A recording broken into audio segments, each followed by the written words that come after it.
What's going on, guys? Joe, another epic video. Today, guys, we're going down and breaking down my very first match playing this deck. As the same deck that I posted the profile on the other day. This is my Scareclaw Manadome deck profile that I posted the other day versus pure kashtira post Photon Hypernova. So this is what you're going to be seeing, the meta that's going to be out in February, and this is me playing against it with the deck that I've posted the last few videos on. So if you haven't seen those videos, definitely consider checking them out after this. I go over the deck profile, why I picked the cards. I go over a few combo plays. I'm going to do a specific combo tutorial so I can be a little more detailed. But I do outline a lot of the kind of combo lines and how you use the Matadorm cards to kind of combo and extend with Scareclaw essentially. So here's where we go ahead and go. I pull the Scareclaw Kashtira here because we can use it because he's going to go ahead and since I played a spell, he can banish 3 cards face down with breath. So what I can do is I can chain the Scareclaw Kashtira because it's a quick effect and banish the aggro that you saw before he's able to banish it, so we can summon our monster card out to the field.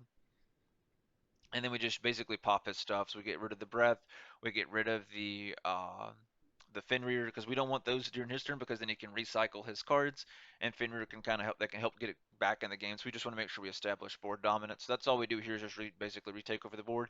He tries to bait me out with a dimensional fissure. I'm like, I'm not worried about that. I'll just pop it with my turn with Deflor.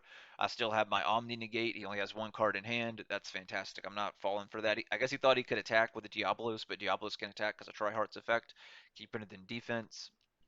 So then I just do that.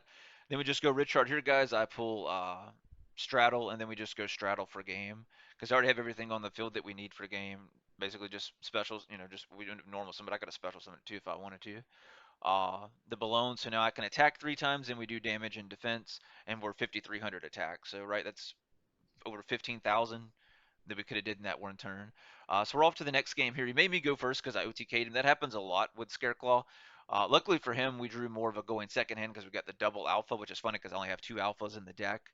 That's why I only run the 2 alphas because you do particularly want to go first with the deck a little bit more, but you can go second with either. I've seen a lot of people post it's about it being more of a going first deck. If you're playing probably pure Matador, more than likely, yeah, probably would be more of a better going first type of deck. I haven't had a chance to build it. I'll do that for you guys next week, so stay tuned for that if that you're interested in content like that. And I'll see what I haven't had a chance to build it yet, so we'll see if it's you can't. There's a build you can do maybe going second with it, but I know the deck's it's caters to going first, just to make it easy. So we go ahead and do our extender Scareclaw plays here to go ahead and extend. We pulled the second field spell for next turn. We'll go ahead and go uh, Astral here. I can go ahead and pull Richard as well. So we can go and pull Richard, pull the Defang, so we can protect Triheart yet again. So at this point, we'll just end our turn because there's nothing else we can do, and we've got a really good board. It's very hard for him to out this. He's going to go Dark Ruler. Lucky for him, he happened to top deck that. But still with us, the Defang is still protecting Triheart, so Triheart's still protected, so that's still good for us, which is why I love that card. We get access to it in February in Photon Hypernova. We're going to go and go the Rum Heart here, and I pull the level 2 Heartless so we can go ahead and get it out of the deck. And you don't want to draw into it either. Plus, it's a good extender just for us to, if we need to combo into another Triheart, or if we need to go into maybe like an Atrebeast or whatever during our turn. So that's why I pulled that particular one there, because to me that made the most sense to pull. He's going to go through and do just basically standard pure Kashtira combos, go back for his Shangri-La here in a moment, and for the other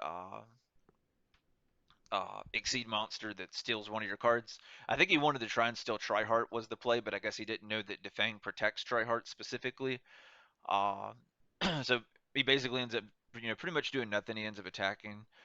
Uh, I think Astral and just destroying Astral, and then we go our turn and just, re-bring him back full combo, essentially game.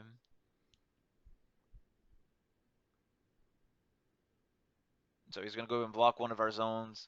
And that's one thing you have to be careful with too. Most people haven't been blocking, well, at least when I played this one, he wasn't blocking the right zones when I was playing him, like specifically for our deck. In the first matchup that you guys just saw, but he did block, multiple ones, so that still helped him regardless. But yeah, so there he goes there. Yeah, so he ends up attacking the Astral, which is fine because we just bring it back on our turn.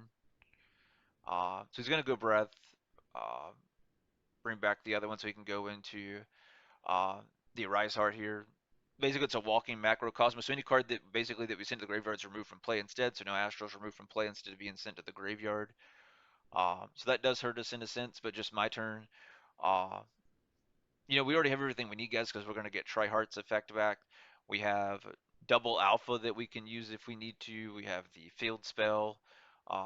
We drew Book of the Eclipse for turn, which is even more insane. So we have so many different plays that we can do. It's ridiculous. I could have just went Defang effect, remove from play Lightheart, pop the Zeus, force him to chain Zeus, and then destroy everything else except Tryhard. I could have done that if we wanted to, but I wanted to do the Book of the Eclipse so he stays on the field and we get the extra extender. Plus he brought him out, so we just plus even more here because I just go field spell, pull Richard because now we have 3 cards in the field in defense, so we'll be able to pull a Scareclaw card from deck to hand and then go full combo. But as you can see, he went ahead and surrendered.